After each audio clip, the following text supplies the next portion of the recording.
علیکم ورحمۃ اللہ وبرکاتہ۔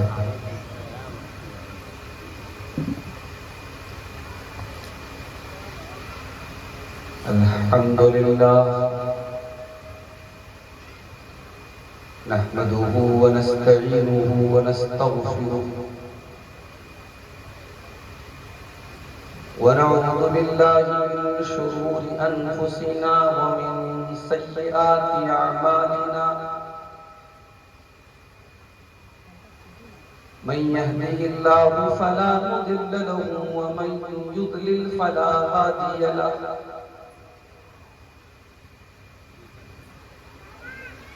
وأشهد أن لا إله إلا الله وحده لا شريك له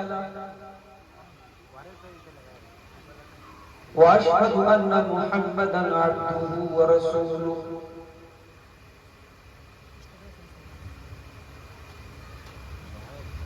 يا أيها الذين آمنوا اتقوا الله حق تقاته ولا تموتن إلا وأنتم مسلمون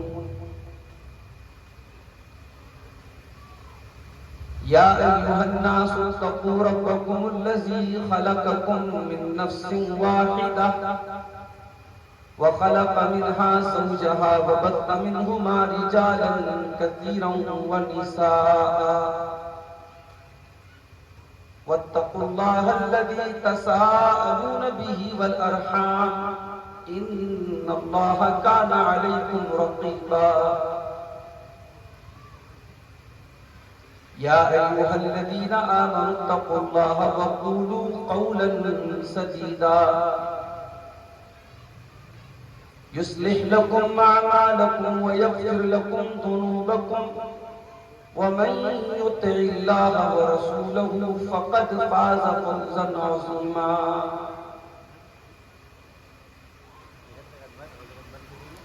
أما بعد فإن خير الحديث كتاب الله وخير الهدي هدي محمد صلى الله عليه وسلم وشر الأمور محدثاتها وكل محدثة بدعة وكل بدعة ضلالة وكل ضلالة في النار أعوذ بالله من الشيطان الرجيم بسم الله الرحمن الرحيم قل إنما أنا بشر مثلكم يوحى إلي أنما إلهكم إله واحد فمن كان يرجو لقاء ربه فليعمل عملا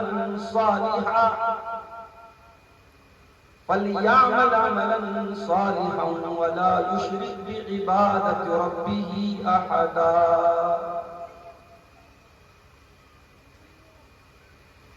صدر محترم علماء کرام، محترم بزرگوں، نوجوان ساتھیوں،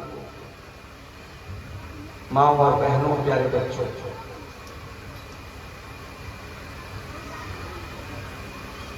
پوئی اعظم گڑھ کی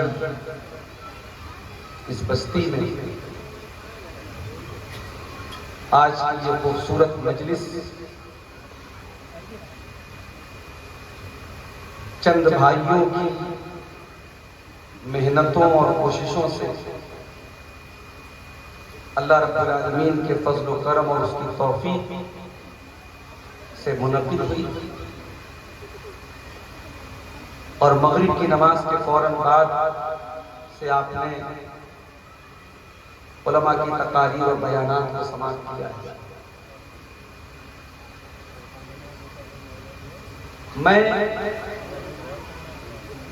آج آپ کے سامنے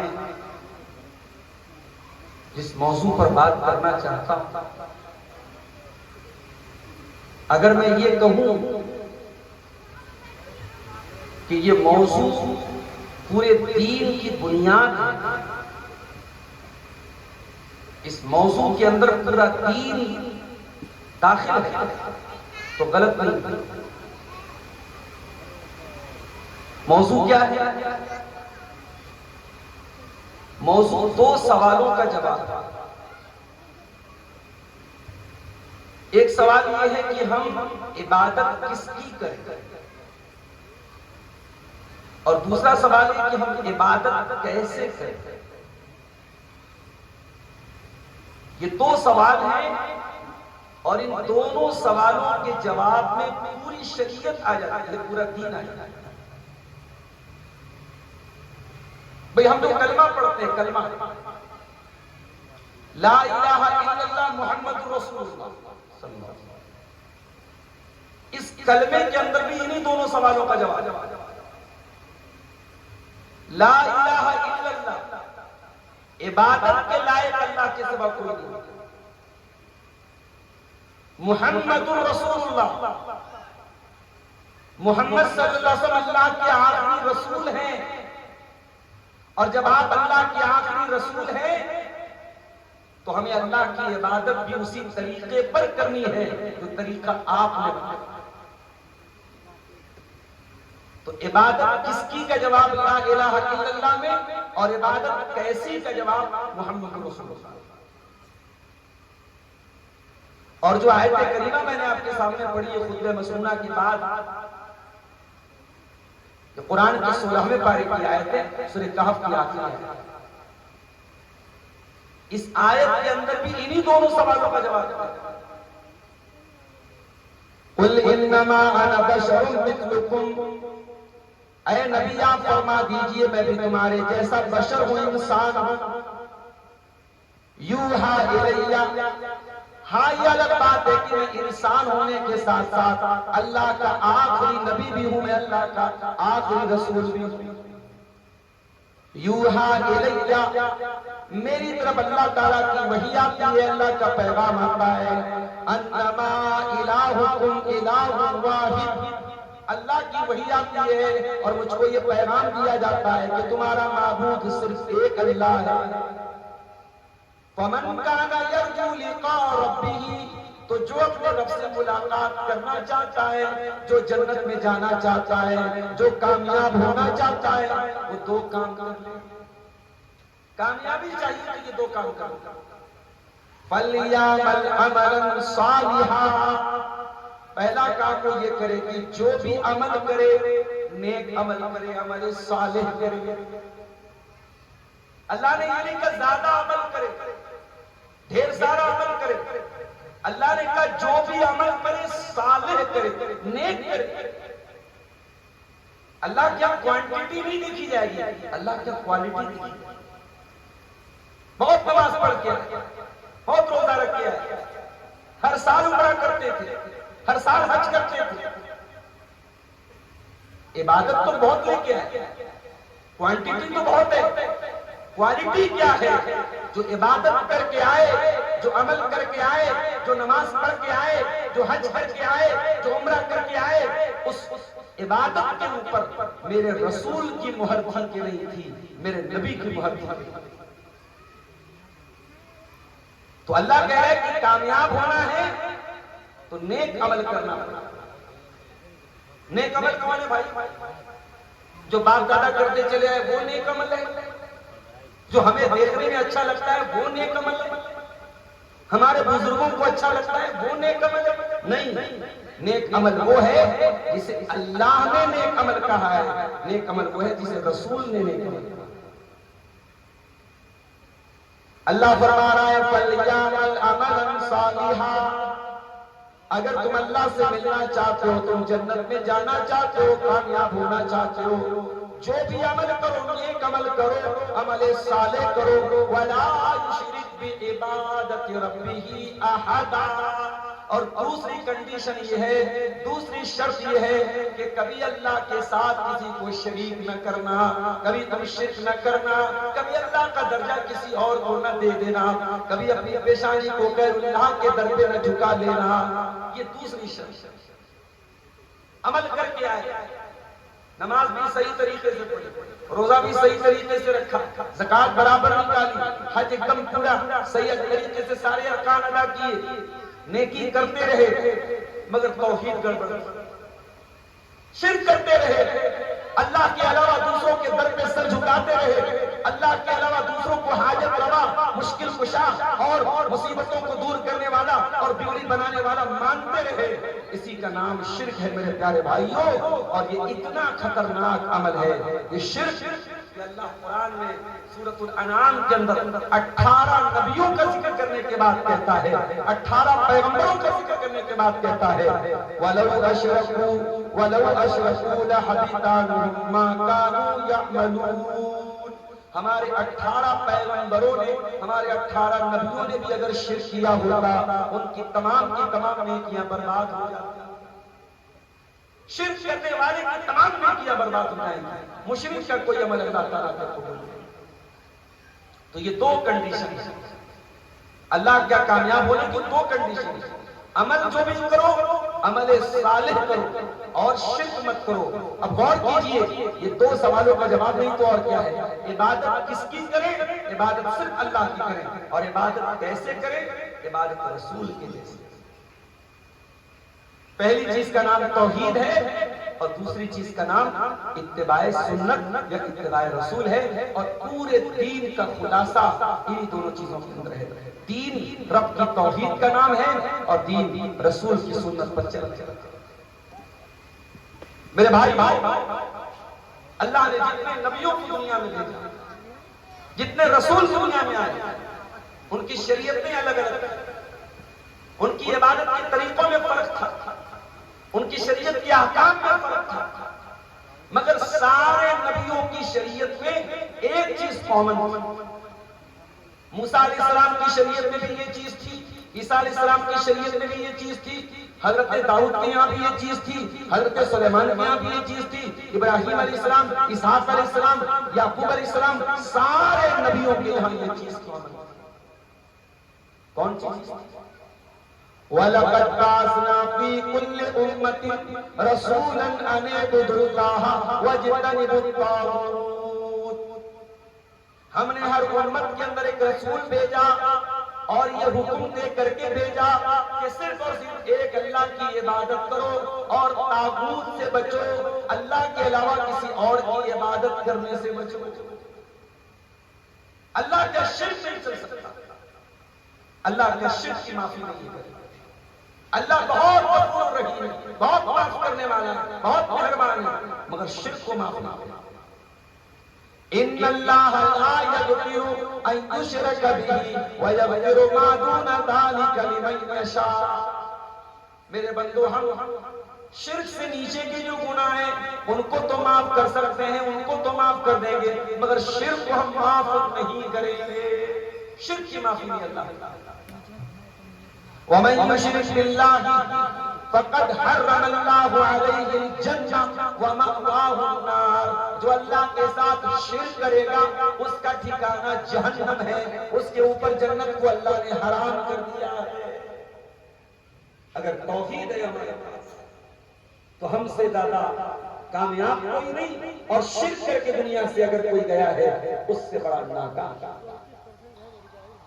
ایک موحد کے پاس، ایک مومن کے پاس کچھ نہ ہو، جھوپڑی میں رہتا ہو، روکھا سوکھا کھاتا ہو، بیمار رہتا ہو، پریشان رہتا ہو، لیکن اگر اس کے پاس ایمان کی دولت ہے، اس کے پاس توحید کی دولت ہے، کل قیامت کے دن بڑے بڑے ارب پتیوں اور کھرب پتیوں کے سامنے ایمان کی دولت لے کر کے وہ آئے گا، اور اللہ تعالیٰ کے اس کا ایمان اسے جہنم کی آگ سے بچا لے گا۔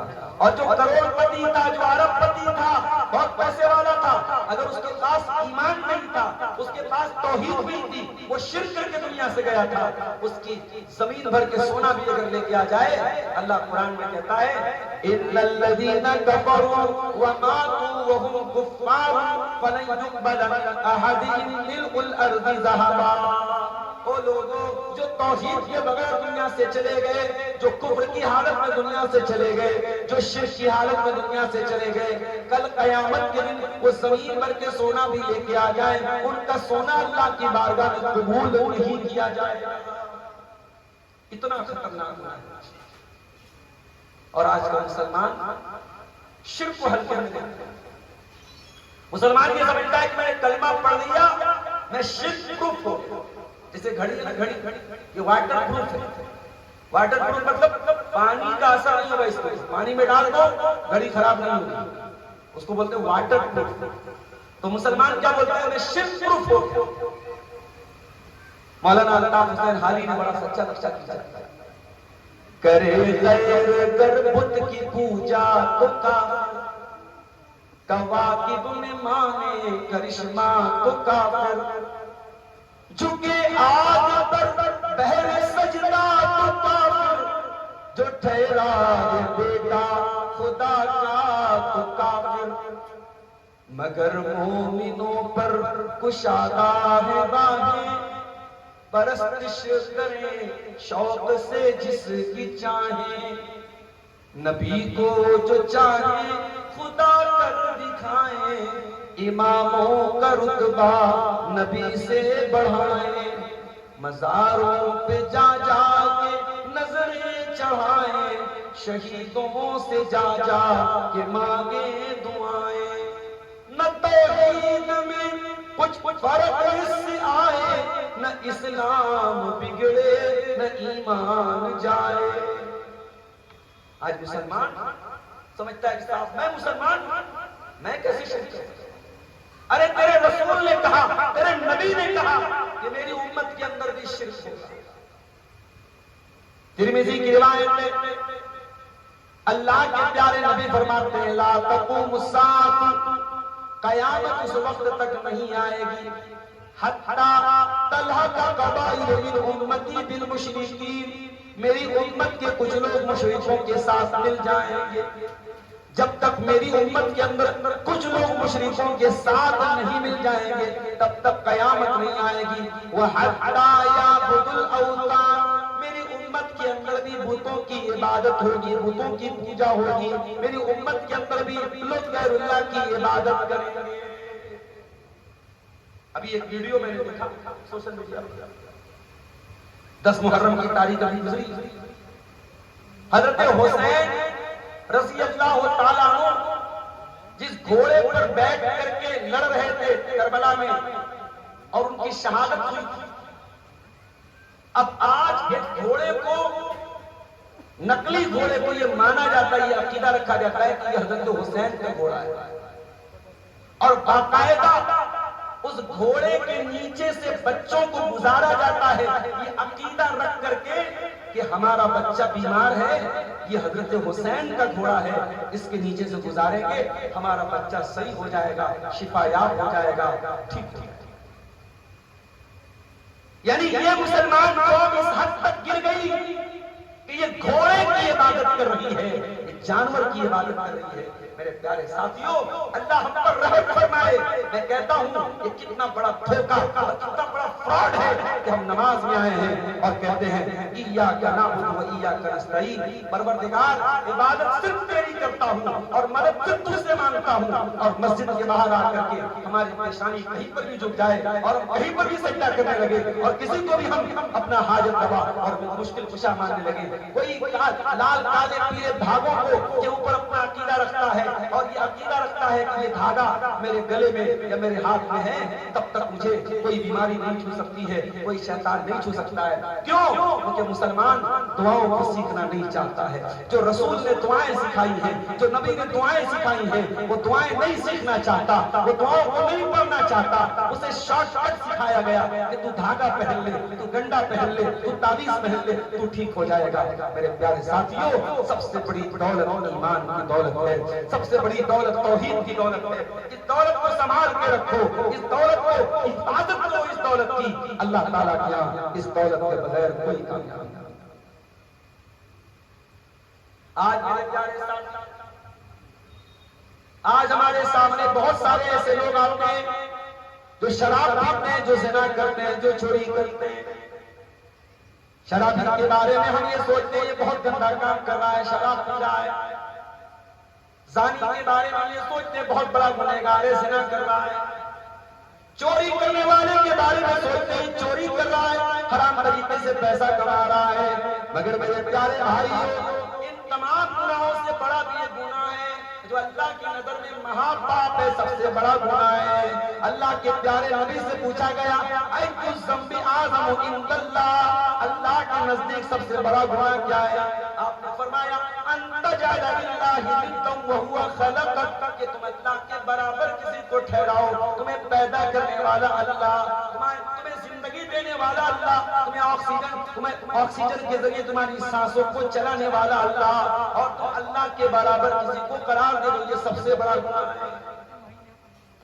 شرک ہو رہا ہے اور ہمیں کوئی فرق نہیں پڑتا۔ یہ ساون کا مہینہ چل رہا ہے، ہمارے برادران وطن، ہمارے غیر مسلم بھائی ہمارے گاؤں میں رہتے ہیں، ہمارے پڑوس میں رہتے ہیں، پورے اسٹیٹ سے، پورے یو پی سے ہمارے بنارس کی طرف سفر کر رہے ہیں۔ ہمیں معلوم ہے کہ وہ کس کی عبادت کر رہے ہیں۔ اللہ کی دھرتی پر، اللہ کی سرزمین پر کوئی نبی کی عبادت کر رہا ہے، کوئی جانوروں کی عبادت کر رہا ہے، کوئی پتھروں کی عبادت کر رہا ہے، کوئی شرمگاہ کی عبادت کر رہا ہے۔